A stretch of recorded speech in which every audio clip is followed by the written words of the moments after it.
Градските момичета имат специална мисия. Те се учат, пък и учат другите жени как да се отбраняват.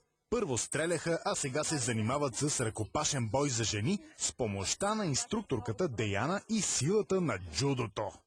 Може ли да продължим нататък със следващата техника?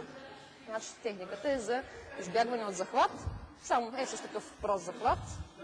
Ако искате, вие ме хванете. Добре. И техниката е следната. Обръщате ръката нагоре от китката, така се едно, че един поднос държите.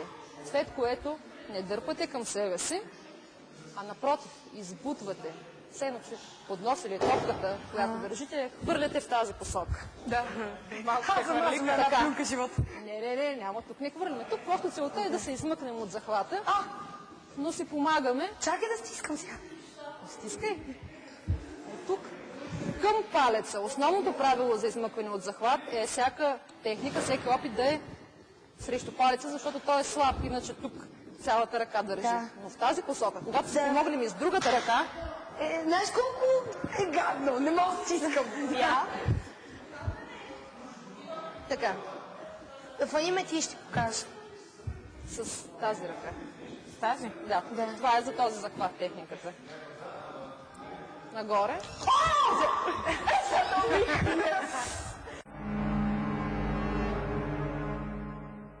На следващата техника ще можете да опитате да убиете. Я пробвай ти. Макар ли много момент да ме биеш? Пробвай сега ти. Нали видя? Аз те стискам. Държа нагоре ръката. Така. И сега с двете ръце избутвате. Бутате и с двете. Не дърпате. Бутате. И с двете ръце. Ако бях стиснала, нямаше да ставаме си тръгнем заедно.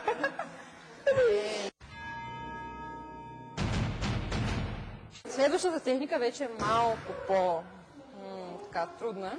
Там се налага, пада човек в резултат на тази техника.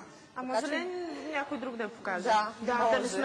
Може. Изгледа си някого. Не знаем, вие ни препоръчите. Който извикате? Хайде колегата. Това е другия колега, който се занимава с самоотбрана. Здрасти. Калина, приятно ми е. Така че на него той така търпи. Добре. Много момичета се самоотбраняват срещу него. Всяка хода прави. Хващаме за ръката, крачка и след това силно, не през гърдите.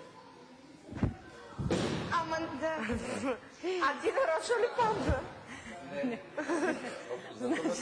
Общо взето. Как общо взето? Не общо взето. Значи как така и така. Да. Сега в момента... Ама аз не мога да го ударя. Как да... Ударя. Той търпи на бой, няма страшно. Хващаме, правим ето. И крачка. Има.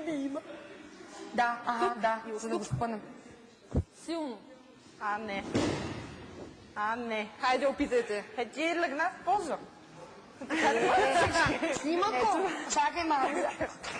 Не, това е начин на падане, който предпазва от болка. Така ли? Ама аз и да се борих сама, то се седи и не пада. Не ще я пада, нали? Само... Ще си пробвай. Не. Защо? Не. Как? Това е обещах на продуцента да се бия. Да, но пак да се борих, но беше по-трудно.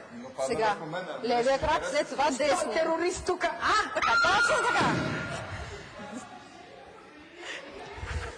Рамбо 4, Рамбо 5. Така.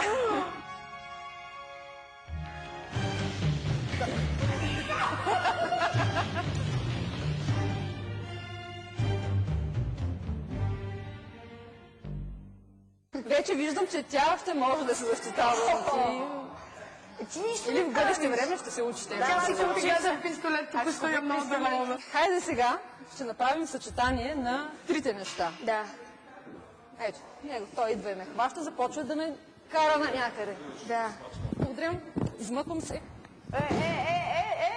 Ти направо го уби. Бавничко. Първо удреш. Да. След това... Удари го, той край, извиняй. Удари го. Да. Хайде дърпаме. Удрей. Не го бяга. Той се опаши и бяга само от удара. Ма не могат. Аз не мога бързо. Бавно. Бавно. Хайде бавно. Не, така. Колегата. Няма да бързате. Първо удар. Първо удара. Така, сега обръщате ръката нагоре, избутвате, Така. хващаш с лявата Този ръка. как ли беше? Не, с другия. Значи ще паднеш ти накрая. И удари го сега. Не, не го бутай. Ти не си ляга с него. Си го удари да падне. Знам, че нали, симпатичен. Не е толкова симпатичен, знам, но все пак в момента... Я малко така... ми е комбинирано, някакси ще се паникьосвам. Аз и така се паникьосвах, тук пред камерата, нали? Значи, това се научава все пак с Нека доста се научи върху момчето. Да. Когато много пъти го повтаряш, то става инстинктивно. След това. Добре. Така. Ето, още 2-3 пъти, ако го направиш, мисля, че... Още 2-3 пъти и си нокаут. Нокаут. Идват ли много жени така да се учат просто за самозащита? Значи от студентките, тъй като вече втора година има официална дисциплина на самоотбрана за жени като спорт в Софийския университет. Има, може би, към 70-80 момичета, които са разпределени в различни групи, естествено.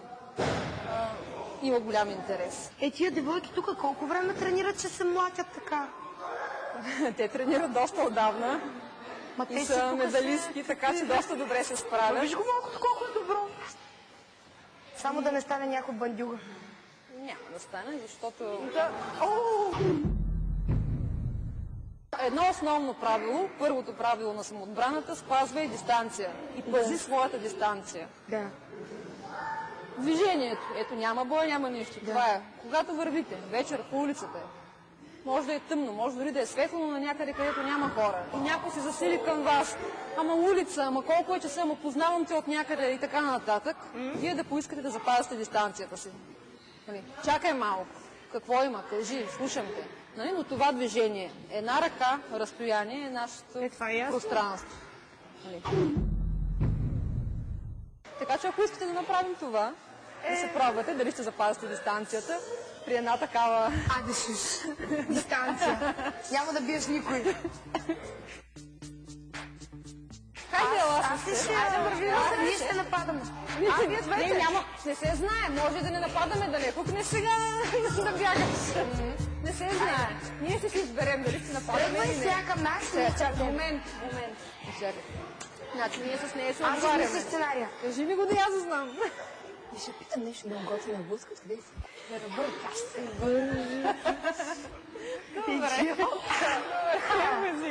Хайде тогава започваме. Ау, много сладка буде. Мърчава треби. Я знае, чакай. Защо хващаш? Нали имаш дистанция, пазо? Ето, видях колко съм добра. Значи ти уж пазваш дистанция, пък всъщност се хващаш и казваш, ела тук едва ли не. Или пазваш дистанция, на агресия. или пазваш дистанция, или хващаш. Много готина блузка, откъде си я взела и ти, бе? Чакай! Виж шапката. Не, тя просто е живата агресия. Много ви благодаря, че положихте особено. Да, Силвия, аз много благодаря, мен беше много Особено на интересно. Силвия, много благодаря, че се опита да направи поне нещо и се Мен надявам, ми че... трябва оръжие и това е моето единствения ми Аз начин. подозирам, че до вечера ще го пробваш да покажеш какво си научила, така Не, че аз вече не има съм увереност. агресивна. То някой трябва много нещо така да ме задърпа, че... Плескам. Чучи. Ти няма. Направо Иначе не убийски ни се талант. качват много. Но Значи знаете как по да се принцип държите. трябва да покажем и за девойките, които ги закачат. Много ми беше приятно на мене, благодаря ви. На мен също. Успех и ще гледаме вас. джудо. И да, ние вече си присвоихме там една-две купи. Една-две купи? Чакаме. вече сте. Много голяма. Мерси за отделеното време. Шиши?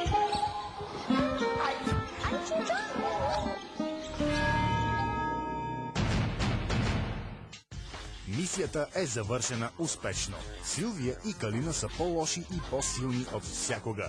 Затова, момчета, внимавайте и се пазете. Преди обаче момичетата да се изправят срещу света в